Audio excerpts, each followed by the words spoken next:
En primer lugar, la otredad bueno, la otredad son muchas cosas. En primer lugar, la otredad es una experiencia alrededor de los encuentros humanos, de grupos humanos.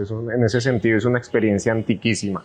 Se refiere a las primeras comunidades humanas que creen que son el centro del mundo y que se topan con otro grupo absolutamente distinto a ellos.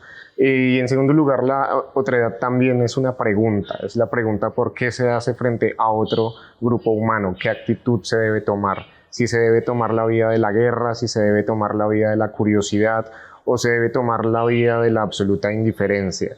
En ese sentido, la otredad pues son muchísimas cosas. Es una experiencia, es una pregunta y no solamente se refiere a una característica de un individuo, no solamente se refiere a aquello que nos hace distintos los unos de los otros, sino que tiene un montón de características mucho más amplias. Cuando uno se topa a un grupo distinto, está topándose con una experiencia completamente ajena. No solamente es un individuo diferente, sino que es una lengua, son unas costumbres, son unos gestos, es una experiencia completamente ajena que me interpela, que también me pregunta y que me mira a mí a los ojos y que me confronta.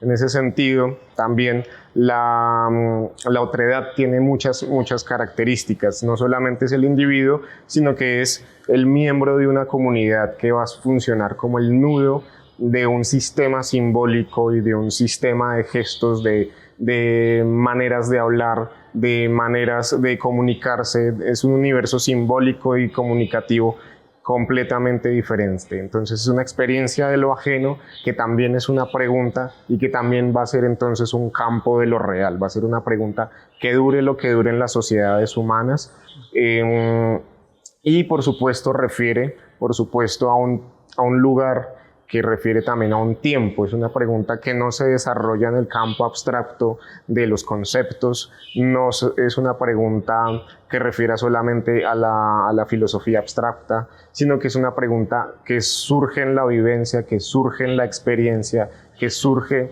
como el resultado del encuentro de grupos concretos, grupos humanos, que tienen un sistema económico, que tienen un sistema político y que tienen unas religiones, unos rituales completamente diferentes. Entonces, eso sería, en resumen, lo que significa la otredad, ¿no? Un campo de lo real, una experiencia y una pregunta.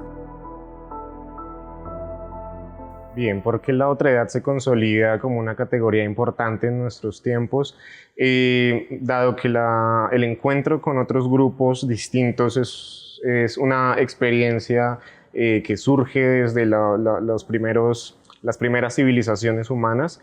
Yo creo que ahí es donde se empieza a consolidar como una categoría importante, ¿no? Por el afán de imperialismo. Entonces, imperialismo o imperios tenemos un montón a lo largo de la historia. Ese deseo de conquista y ese deseo de extensión lo tenemos desde los sumerios, desde los babilonios, los asirios, los persas, chinos, egipcios, romanos, aztecas. Pero en nuestros tiempos también tenemos que hablar de la sociedad industrial europea. Y ahí es donde empieza a consolidarse como una categoría importante, ¿no? Sobre todo en el siglo XX, y es con todos estos procesos de colonialismo.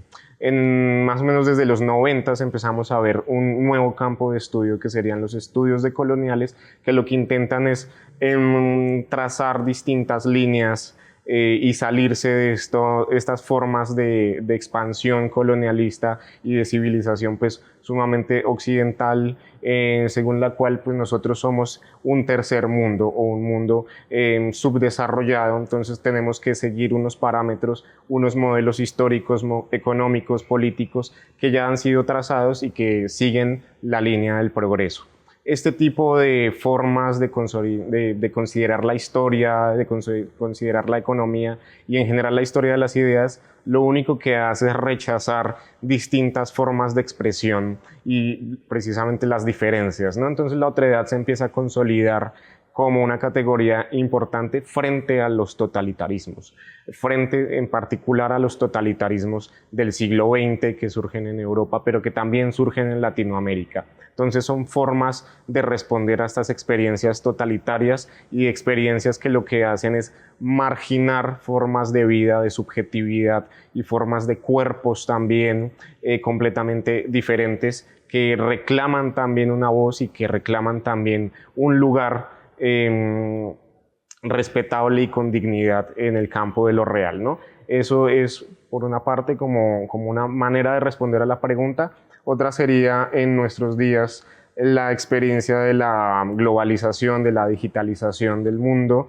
Ya no necesitamos unas entidades o un poder bélico que nos cohíba, sino que tenemos distintas formas mucho más sutiles de subjetivarnos, por decirlo de alguna manera, ¿no? De ser quienes somos, pero esa manera en la que nosotros somos no tiene nada de original. Digamos que nosotros tendemos a vincularnos en una sociedad de masas, tendemos a meternos en una sociedad capitalista, es decir, a ir rechazando poco a poco nosotros mismos aquello que tenemos de diferente. Es lo que Michel Foucault va a llamar la experiencia de lo intolerable. No solamente va a ser, ya no se trata de lo que nos obliga a hacer de una manera en particular, sino lo que nos ata a nosotros mismos, algo que viene de nosotros mismos y que nos ata a una forma de ser muy específica que no nos deja apreciar distintas formas de existir en el mundo y de habitar el mundo.